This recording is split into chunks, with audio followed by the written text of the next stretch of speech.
Hi everyone, here is the solution that we did in class or we will do in class. Um,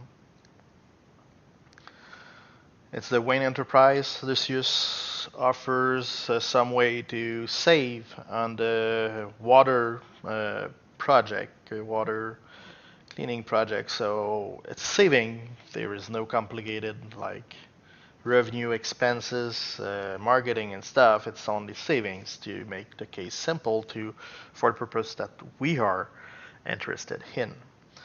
So let's begin. So we have a project that is saving $1.18 million uh, per year. The depreciation is an accelerated depreciation, 15 years. The tables are available from the IRS. Um, those tables may change as the regulation change almost each year. So I took the last one available for the 15 years, and different category of equipment of investment have different depreciation rate, accelerated depreciation rate. So you have to make sure that your depreciation, your equipment fit in the depreciation category. Faster is better. So for now it's a given. So let's continue with that. So the first year we paid 5% of the 10 million by paid. We can take a depreciation of 5%. The second year will be 9% time the price. I will use the F4 in order to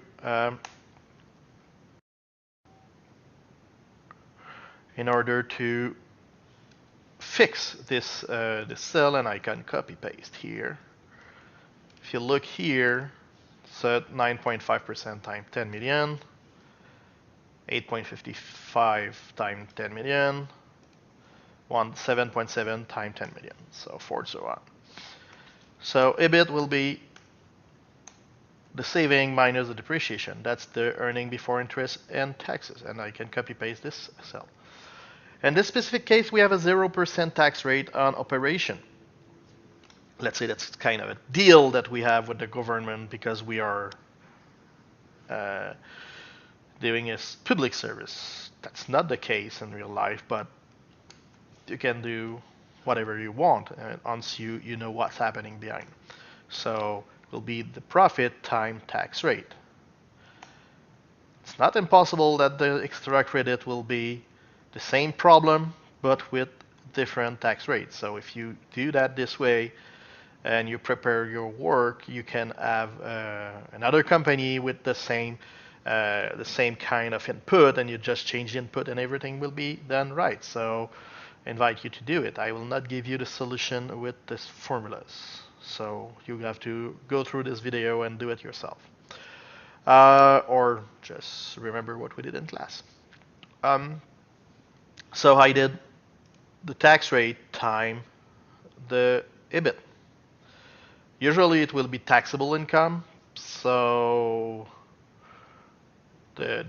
for now we take the EBIT as a taxable income. Sometimes there is slight difference between taxable income and EBIT.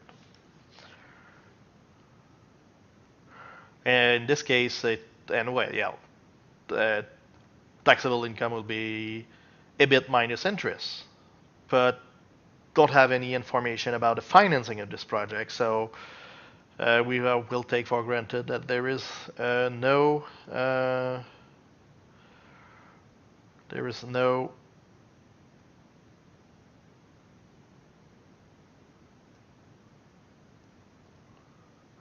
interest in here. So the same problem that we had in the exam where no interest. So how do you compute it? Well, there is no interest. Net income will be EBIT minus tax minus interest, but we have no interest. We can copy paste again, and that's it. First line is the EBIT, so we just take back what we just computed before. Second, it's the depreciation. We have here depreciation. Why do we have the depreciation in the operating cash flow? Like I told you, in finance we are interested into cash flow. not into accounting and net income. So what matters is how much cash get out of the in and out of the project. So let's do it. So the tax, we can refer to that. So if we ever we change the tax rate, it will change. The operating cash flow will be will be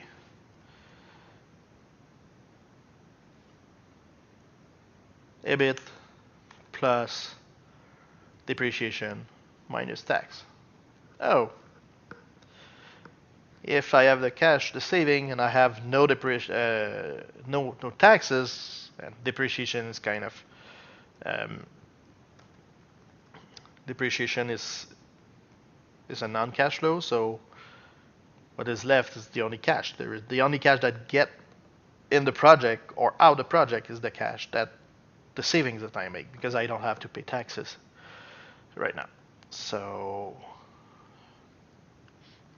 maybe do the formula here too, do the formula here too, do the formula here too, do the formula here too.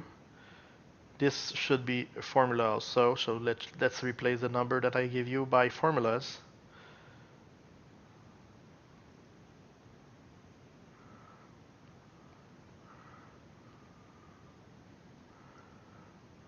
And the 1.8 million will be a reference to the first line here. So now everything in the graph, in the table is dynamic. So now let's go for the project cash flow. So year 0, I have to pay $10 million. So I will render that dynamic. I have to invest some working capital. And I will have plus any saving at year 0, which I don't have, plus the working capital, plus salvage value if ever I have some, so I can copy paste everything. So it's possible that I have, in this project I only have one investment at the year 0, but it's possible that I have multiple investments. So let's say that I will have an investment, and after 5 years I need to reinvest some more money in the project. So that's kind of multiple investment, and that's possible. In this case, it's not the case. So the saving is annual 1.18 million. And let's make it always the same.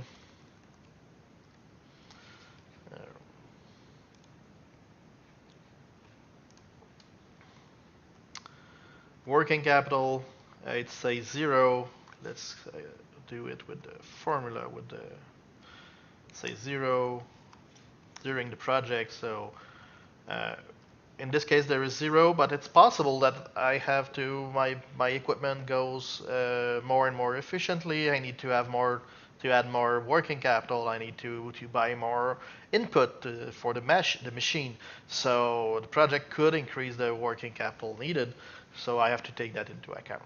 And at the end, I may recover some of the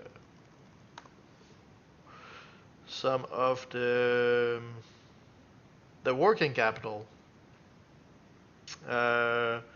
since I can sell what is left of my inventory, or I just stop using the machine, so I don't have to buy new oil or pieces that goes into the machine, or input that goes into the machine for the working process. Salvage value in our case, it's just at the end, but it's not impossible that we have a salvage value at the end. Not at the end. So I can have an equipment that I buy, I do multiple investment, and I can sell a part of the project or part of the equipment 1 year and go for it. The same way I can do for investment, I can do for salvage value. Already computed the sum here, so I will just copy paste here, and here we go. Now, what we did here is, since week 3, we worked only with cash flow. We give you a cash flow. The cash flow from a stock is a dividend. The cash flow from a bond is the coupon and the face value that you receive at the end.